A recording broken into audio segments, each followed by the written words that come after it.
Assalamualaikum warahmatullahi wabarakatuh. Sahabat yang beriman, semoga kita dalam lindungan Allah, amin ya robbal alamin. Kisah Kiai Haji Abdurrahman Wahid, atau yang lebih dikenal Gus Dur, membangunkan rumah untuk mantan gerwani.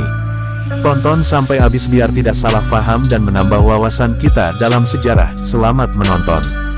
Suatu hari di sebuah forum, Pak Johan Effendi, Allah yarham, sahabat Gus Dur dan mantan sekretaris negara era Presiden Abdurrahman Wahid, berkisah tentang 4 orang nenek yang berdesak-desakan di antara kerumunan orang yang ingin memberi penghormatan kepada jenazah Gus Dur. Saat itu, begitu tersiar kabar bahwa Gus Dur wafat, ribuan orang berduyun-duyun ingin memberi penghormatan kepada jenazah bapak bangsa itu.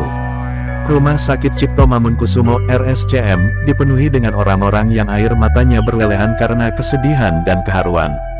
Di antara para pelayat itu, ada 4 orang nenek yang turut berdesakan, berupaya sekuat tenaga mendekat ke jenazah Gus Dur. Tubuh ringkihnya jelas tidak kuasa mengiyak kerumunan itu. Melihat fenomena ganjil itu, Pak Johan Effendi yang berada di sana terheran-heran dan jatuh iba. Dia kemudian memberi jalan kepada 4 orang nenek tersebut untuk bisa mendekat ke jenazah dan memberi penghormatan. Penasaran siapa keempat nenek itu, akhirnya Pak Johan, begitu Johan Effendi biasa dipanggil, bertanya kepada mereka. Mereka menjawab bahwa mereka adalah mantan gerwani Gerakan Wanita Indonesia, organisasi perempuan sayap PKI, Partai Komunis Indonesia. Dengan raut kesedihan yang tak bisa ditutupi, mereka menyatakan pada Pak Johan bahwa Gus Dur telah membuatkan rumah untuk mereka dan kawan-kawan.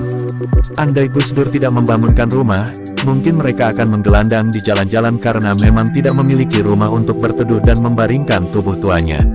Saat mendengar kisah itu, saya terdiam haru. Membeku. Saya tidak pernah meragukan komitmen Gus Dur terhadap nilai-nilai kemanusiaan. Cerita tentang orang-orang yang dibantu Gus Dur atau bahkan orang-orang yang datang ke Gus Dur hanya untuk minta uang adalah cerita umum yang sangat mudah kita temukan. Tapi, saya tidak pernah membayangkan bahwa dia bisa bergerak sejauh itu, saat kebanyakan bangsa ini, bahkan orang yang paling terdidik sekalipun, masih memendam kebencian dan permusuhan terhadap segala hal yang berbau PKI. Ya, di suatu pagi, tepatnya tanggal 8 Februari tahun 2004, Gus Dur meresmikan sebuah yayasan panti jompo yang terletak di Gang Kramat Veno 1C, Jakarta Pusat, di gedung bekas kantor Gerwani, Gerakan Wanita Indonesia. Panti jompo ini dikhususkan bagi perempuan-perempuan bekas tahanan politik Tapol, dan narapidana politik, Napol, yang menjadi korban peristiwa 1965. Panti jompo itu diberi nama Waluyo Sejati Abadi. Di panti itu, perempuan-perempuan ex-Tapol yang selama rezim Soeharto disiksa fisiknya dan dinista kemanusiaannya itu kini memiliki rumah untuk menghabiskan sisa usianya. Waluyo Sejati Abadi menjadi saksi luasnya samudera kemanusiaan Gus Dur. Dari sekian banyak presiden, Gus Dur adalah satu-satunya presiden yang berani secara terbuka minta maaf kepada korban pembantaian 1965. Apakah karena Gus Dur tidak memiliki beban dituduh PKI karena latar belakangnya sebagai seorang kiai? Dalam konteks Indonesia, tidak ada satupun presiden yang tidak memiliki beban dalam membicarakan kasus pembantaian 1965. Ini bukan urusan beban atau tidak, ini adalah urusan komitmen. Bangsa dan negara ini akan selalu berada dalam perpecahan jika tidak ada yang memulai untuk berbicara secara jujur tentang sejarah kelam itu, dan mengambil langkah rekonsiliasi yang tulus. Dalam Islam, apakah peperangan menjadi media dakwah? Korban peristiwa 1965, panti jompo itu diberi nama Waluyo Sejati Abadi. Di panti itu, perempuan-perempuan ex-Tapol yang selama rezim Soeharto disiksa fisiknya dan dinista kemanusiaannya itu kini memiliki rumah untuk menghabiskan sisa usianya. Waluyo Sejati Abadi menjadi saksi luasnya samudera kemanusiaan Gus Dur. Dalam pidato Hari Hak Asasi Manusia Internasional, tanggal 10 Desember tahun 1999, Gus Dur mengundang orang-orang Indonesia yang sampai saat itu menjadi pelarian di luar negeri dan tidak bisa pulang ke Indonesia akibat peristiwa G30S, untuk pulang ke negerinya. Gus Dur juga memerintahkan para menterinya memulihkan hak-hak mantan tahanan politik dan orang-orang di pengasingan.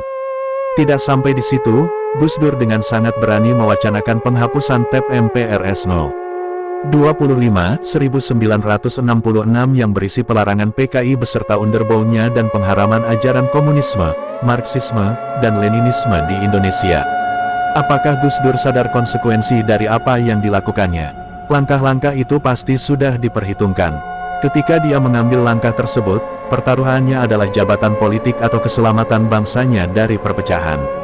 Bagi orang seperti Gus Dur yang suatu kali dengan gagah dolar bahwa yang lebih penting dari politik adalah kemanusiaan, dia pasti akan memilih menyelamatkan dua untuk merajut persatuan bangsanya, menghindarkan bangsanya dari perpecahan. Jika ada orang yang kesana kemari membangun reputasinya dengan cara mengaduk-aduk perpecahan bangsanya, dia bukanlah seorang pemimpin sejati. Kenyataan harus dikabarkan, aku, bernyanyi, menjadi saksi.